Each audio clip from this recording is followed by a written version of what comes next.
Coastal Feuds episode 2. While we do have a little bit of a short-handed staff, we're still in here. Charlie and I just flying in from Vegas, and it's the moment we have all been waiting for in the college football world. The playoff bracket is finally out. We now know the seeds, which team has buys, who is playing who, and we're all extremely excited in this brand new format this year. Charlie and I, we're just going to discuss it, our thoughts, our reactions, who was left out, maybe our opinions of who should have been in or who should be out. But, I'm really excited again in this. How are you feeling, Charlie?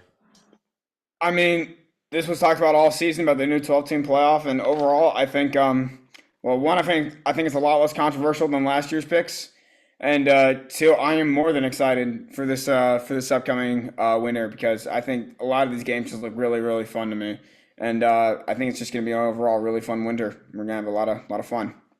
Yeah, I agree with that too. But let's just go over the games that really decided the seeding, the conference championships, and boy, there were some really, really good games.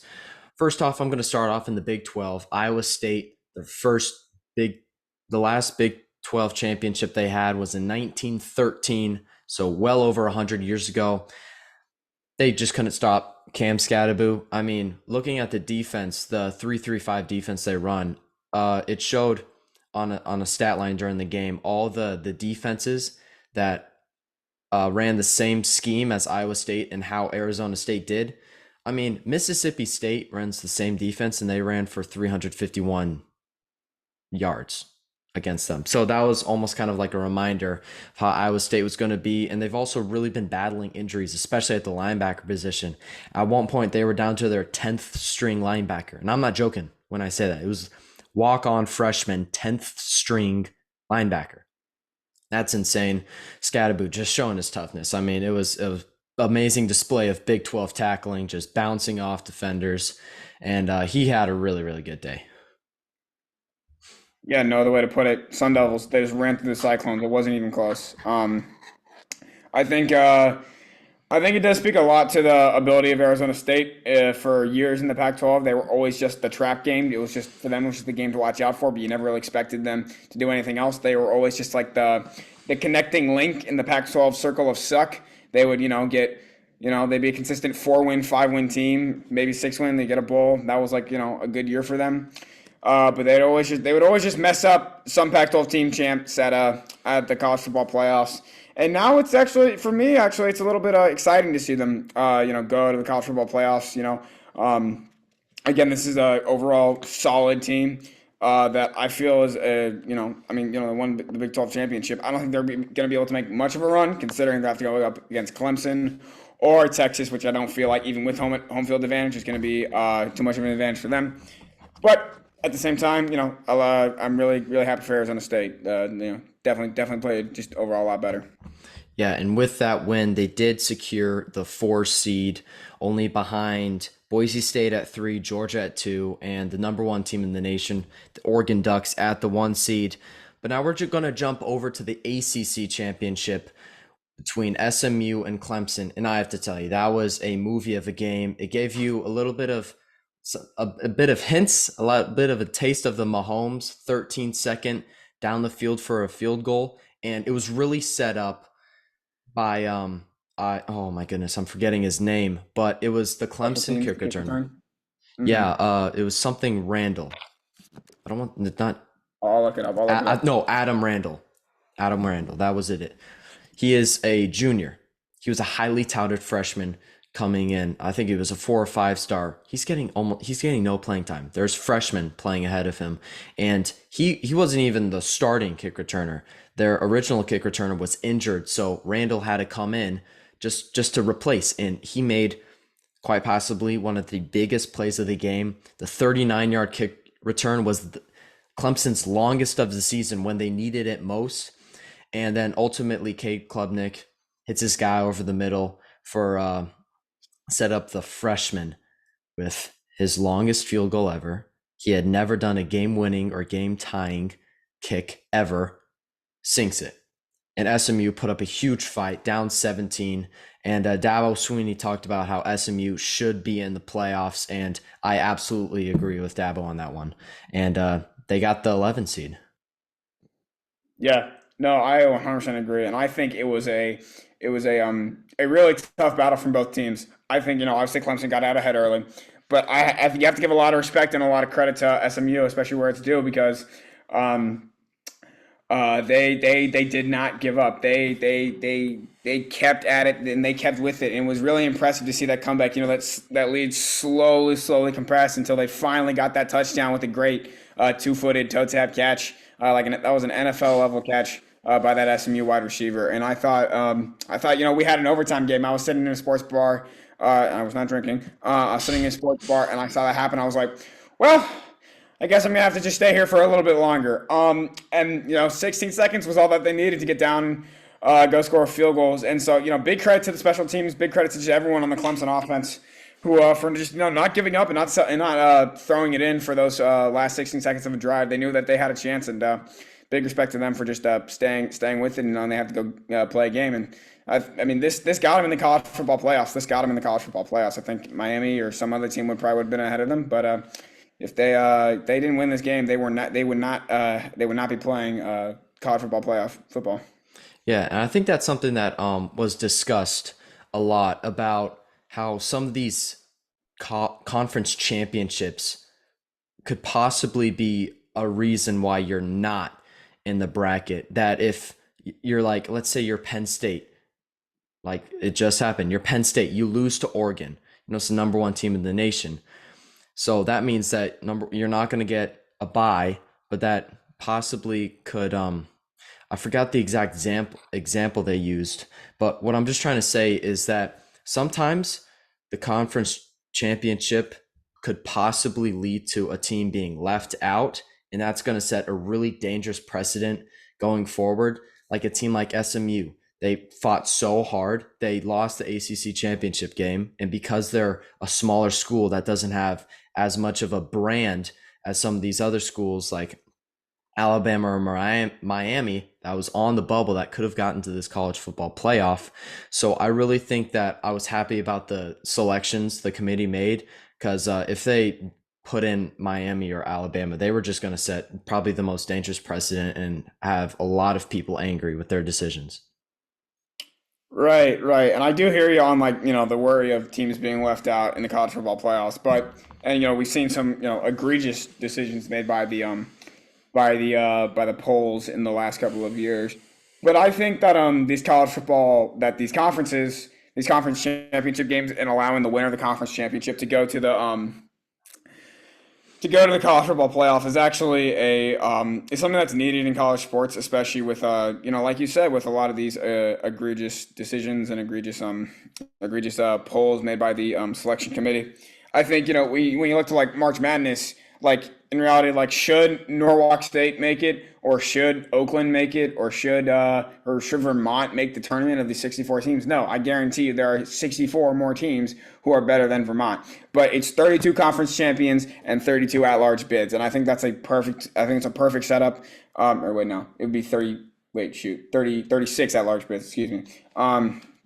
I think that's a perfect format, and I think that gives a lot of value to a lot of these conference championship games. I think it gives a lot of opportunity to these smaller schools. And I think especially now that we only have 4 power conferences, and then because the Pac-12 has sadly disappeared, and one conference out there gets to fight to be the next best conference. I think that's a good opportunity to let a smaller team in, and especially in cases like Boise State, I guarantee you that without their conference championship, there's a chance that they might have been left out. And when you think about it, if their only losses were UNLV and BYU. and Oregon, I still think that they would have been a playoff contender team, but there's a good chance that they would have been left out. And so I agree with you. I agree with you, Braden. I think there are going to be some bad decisions in the future, but I think these conference championship games are necessary as a ticket into the college football playoffs.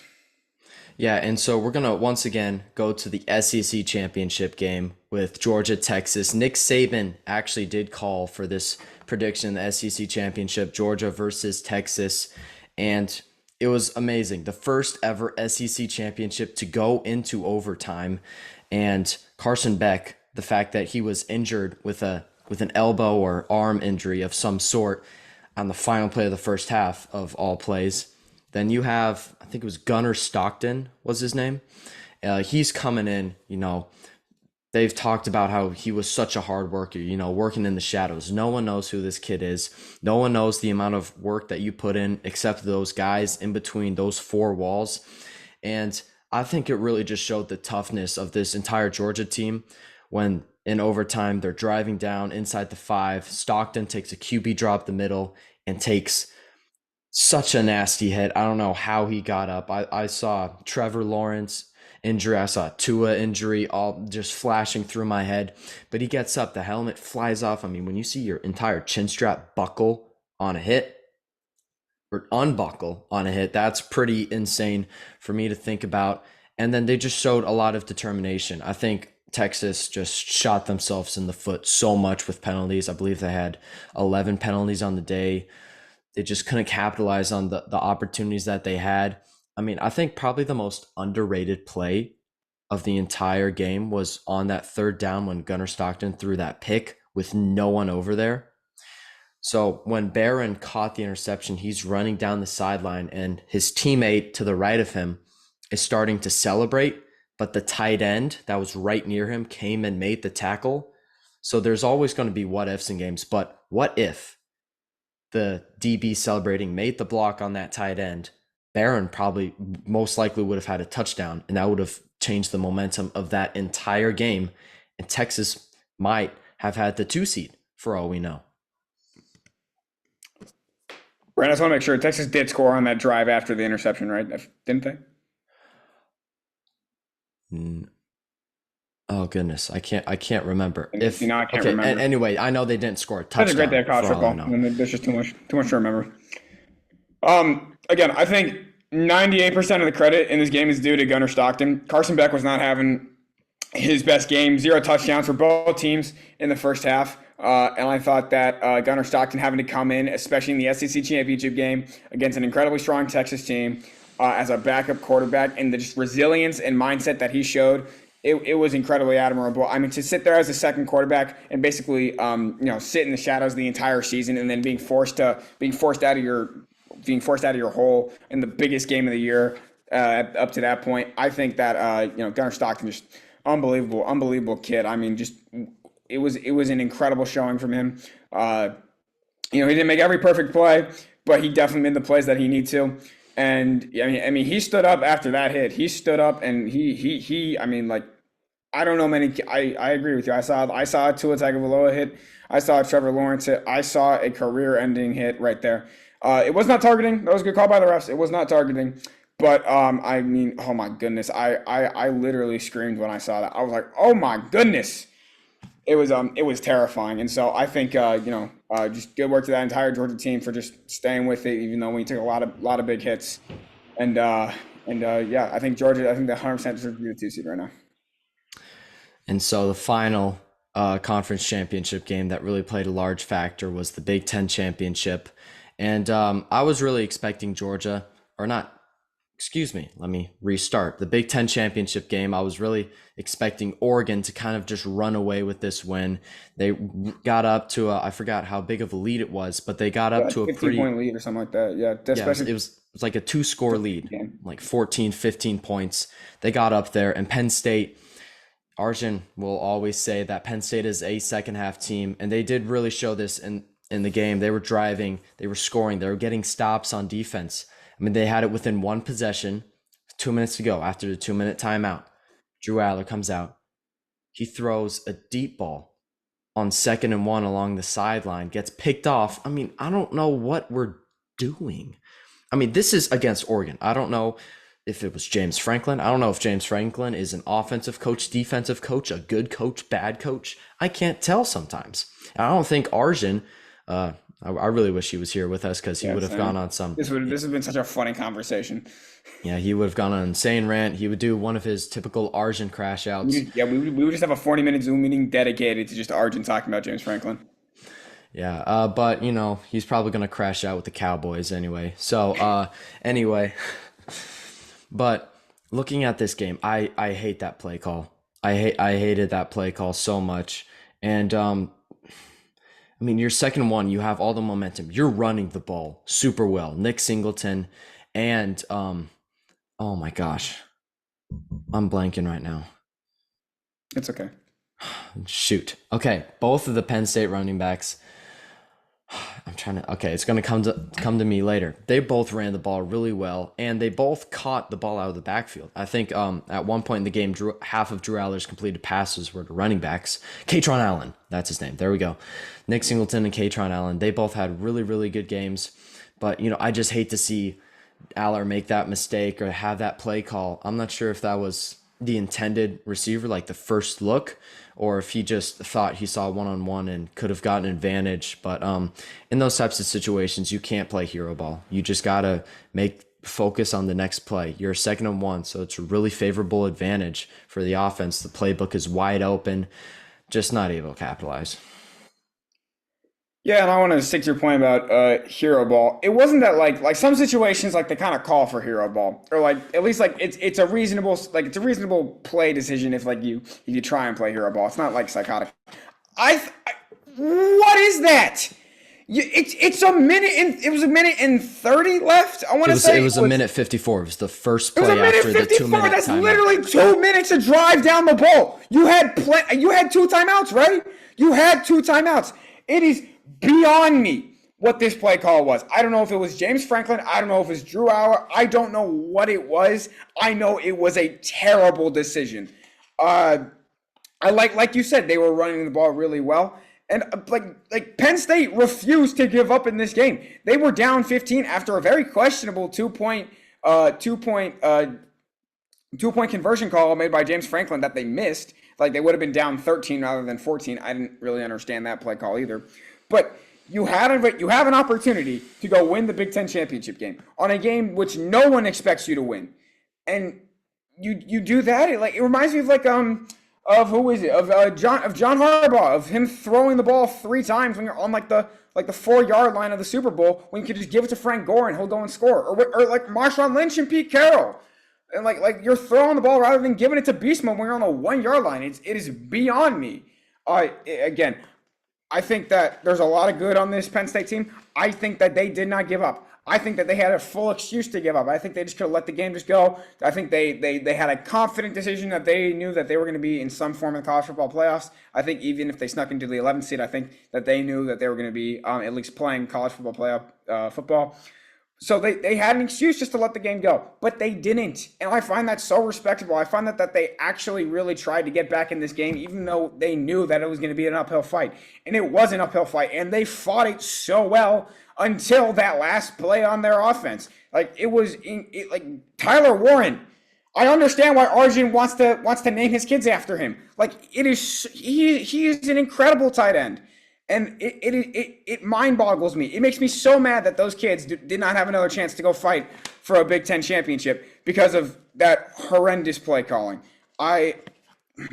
It makes me a little bit angry, to be honest. Like, I'm not even a Penn State fan, and the fact that you would do that with a minute 54 left on 2nd and 1, it's not like you needed to hit it. It's like if you just hit it, like you honestly would have given Oregon, and you wouldn't score, you could have given Oregon more time to come back and score and win. Beyond me. It is beyond me, that play calling. But I mean, they're gonna have a chance to get it back against who are they playing? Sorry. Penn State is playing SMU. Thank you. They're gonna have a chance to get it back in State College against SMU, and then they're gonna have to go play who number 4 is Arizona State. So no, they're gonna play Boise State. They're playing Boise State. Excuse me. And so that's actually a reasonable path to the semifinals for Penn State. So I think this Penn State's great. This Penn State team is great. I think that they showed a lot of resilience, but at the same time, I think that they had a chance to go win and they completely threw it away. And so, do with that what you will. But I like this Penn State team a lot all of a sudden. Yeah, and so now let's talk about our bracket reactions. And I think the first thing that when you're looking at the bracket that really stands out is Texas's path. I mean, first of all, they're playing at home against Clemson, which is one of the, they're the 12th seed, they're the last seed. So Texas is obviously going to be favored. And if Texas plays their A game, they will win this Clemson game. And if they go against Arizona State, they're going to go to Arizona State. And Texas, when they're hot, they're very hot. When they're good, they're amazing. They're probably one, if not the best team in the country when they play right with one of the best defenses. Quinn Ewers, when he's on his game, that's something deadly. When Texas can run the ball, it's just a sight to behold. So I think Texas almost has a free path to the semifinals. I remember Tyler earlier today was talking to me about that, how Texas, I mean, their path is, considering all the other teams and their possible path. I think Texas, despite the SEC championship loss, really has a really favorable path. I mean, they're going to be at home against Clemson, but then they're going to be playing Arizona State, and Arizona State wants to run the ball, and Texas is amazing at stopping the run. So I think those will be really good matchups. But I mean, my first takeaway was Texas has the easiest path to get into the semifinals for the college football playoff. Yeah, I think I'd have to agree. I think you're playing your first two games are playing two teams who got in because of their conference championship game. You're playing Clemson and you're playing Arizona State. Both those teams got in purely because of their conference championship game. And if say Iowa State won or say SMU won, actually I guess more say Iowa State won because it's less of SMU. But um, if Texas was going to have to play a team that a 12th place team that was say like a bubble team like such as Miami or Alabama, it would have been a little bit harder than playing Clemson, to be honest, because Clemson can lose close games as you saw them lose to South Carolina, and they can win close games obviously as they did against SMU. They do have a resilience there, but I think Texas is going to have by far the easiest pass here. I think the only other one that's even comparable is for Penn State, but I mean SMU, they're still a great team, and Boise State. I mean, again, it is really hard not to have that power four bias. It still feels weird not saying power four bias against Ashton Jeanty and the Boise State Broncos, but I mean, Penn State is the only one that's even like close to comparison, and I still think Texas Quinn Ewers could walk in and win two easy games. But then you got to go play either Oregon, Ohio State, or Tennessee, and none of those teams are going to be easy. None of those teams are going to be easy, no matter what you think. And I think it'll be overall it's going to be an easy path for Texas. So out of all the games within the first round, which game do you think is going to be the best or the closest, the most entertaining? Oh, I think it comes down to I think Battle for Indiana or Tennessee, Ohio State. One Tennessee, Ohio State. Ohio State's last game was Michigan. They are still mad. They are still angry, but they are still shaky. Tennessee didn't get to play in the SEC championship game. Still a great team. I'll figure it out. Nico. Sorry? Just go with Nico. Ego? That's what you Nico. say? Nico. Yeah, you're right. Nico. Things I'm gonna have to start learning how to pronounce his last name because his brother's committed to UCLA. I think it's Imaeva. Yeah, his younger brother's committed to UCLA, so I kind of have to like learn how to say it. Yamieva. I think that's it. Okay, whatever. Nico Yamieva. and his volunteers are going to have to go up against a really good Ohio State team that is still a little bit shaky, so I think that one will definitely be close. And the battle for Indiana, I think Notre Dame and Indiana are you could argue, are the weakest teams in this college football playoffs, besides, I'd say, Clemson and maybe Arizona State. But I think that battle for Indiana is going to be really fun. I think they're playing out at South Bend. I think a lot of fans are going to travel from both sides to get there.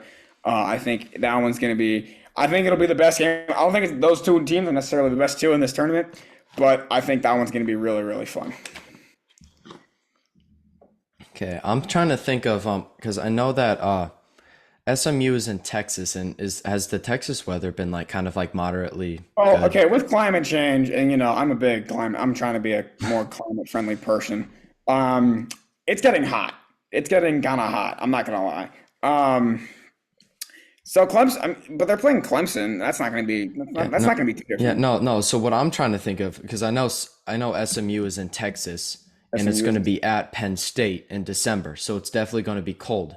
So I don't know how much weather is going to play an impact, because we've seen that with some teams, especially point. at the pro level. Weather Miami, does have an effect, especially on these young kids. yeah. Tua can't play below 40 degrees. He hasn't won a single game in those types of conditions. So if I'm looking at SMU, but I have no clue. I could just be, blowing air right now, and this has Mhm. literally no effect on SMU. Yeah. But if SMU has been playing in, like I guess moderate conditions, like 50, 60 degrees, and then they go to State College and it's going to be 20 degrees, that could have a potential impact. But a lot of these teams, I know Arizona State has an indoor stadium. Oregon, Wait, Arizona State is an indoor stadium? I'm pretty sure, yeah. Okay. Sure, yeah, anyways. Yeah, so I think a lot of these are definitely going to be cold games. And what I do like about this is that I think the Indiana Notre Dame game, if that's like a snow game, I mean, I'm not sure you can make anything more of like a movie scene if you add some insane weather, whether rain, snow, slush. I don't know what it is. I just don't want it to be wind. I want some of these games to be cold, snowy. On Uh, Saturday in South Bend, it will be uh oh my dude, South Bend was 20 degrees hotter than it averages. That's oh dude, this makes me sad about climate change. South Bend will be 40 degrees and raining when when those two teams kick off. all So right. I think Do you yeah. have anything else you want to talk about? Anything else you want to add? How much time do we got? Since we're college basketball, UCLA. I never got to talk about them during football because they were just an embarrassment. We are so legit. That New Mexico loss doesn't mean anything. Mick Cronin, to quote John Rothstein, Mick Cronin, more consistent than a few good men on a rainy Sunday. Oh my goodness. Oh, this, yeah. For me, if you ever watched UCLA basketball,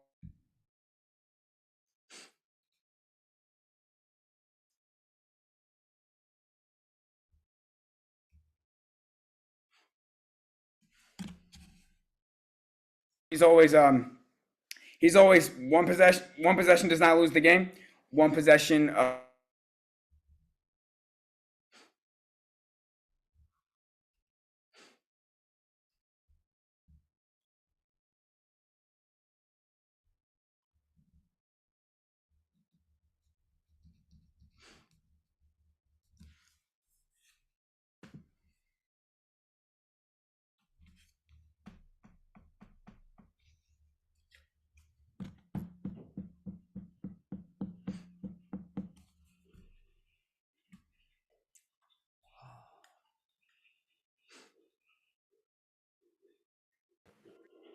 Hello.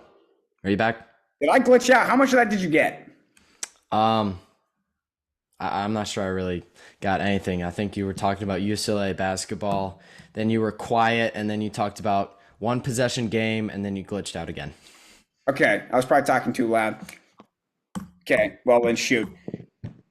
I'll say this: Mick Cronin is is a possession coach. Oregon had a go ahead three with less than 10 seconds to go, but Mick Cronin he takes it one possession at a time. No one possession will ever lose a game. So Mick Cronin comes down with less than 10 seconds.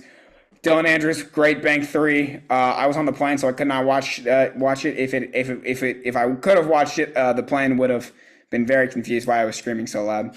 Um, but I mean, yeah, if they are not ranked come Monday, I will be very mad. Also, I did mention this while I was apparently frozen. Kansas basketball. What is happening? You're losing to Missouri.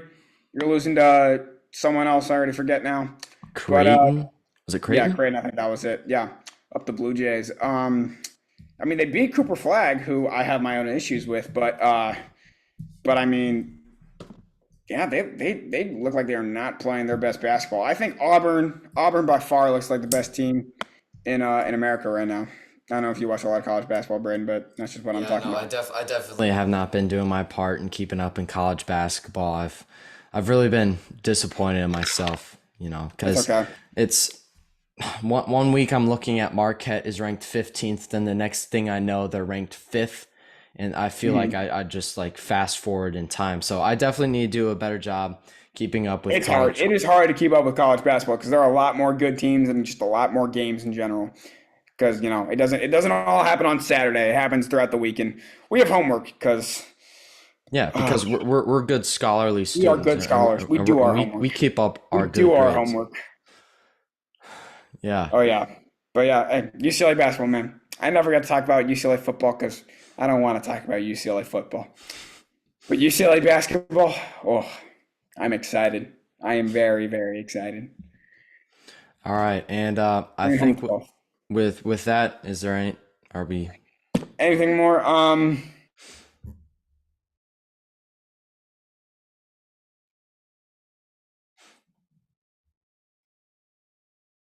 Man, his internet's not too good.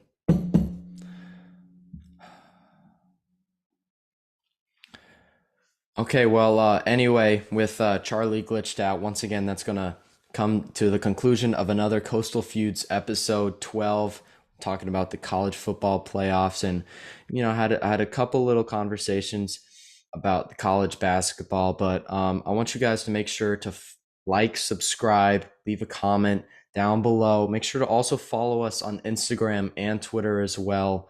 And we thank you guys for the support, and we'll see you guys next week.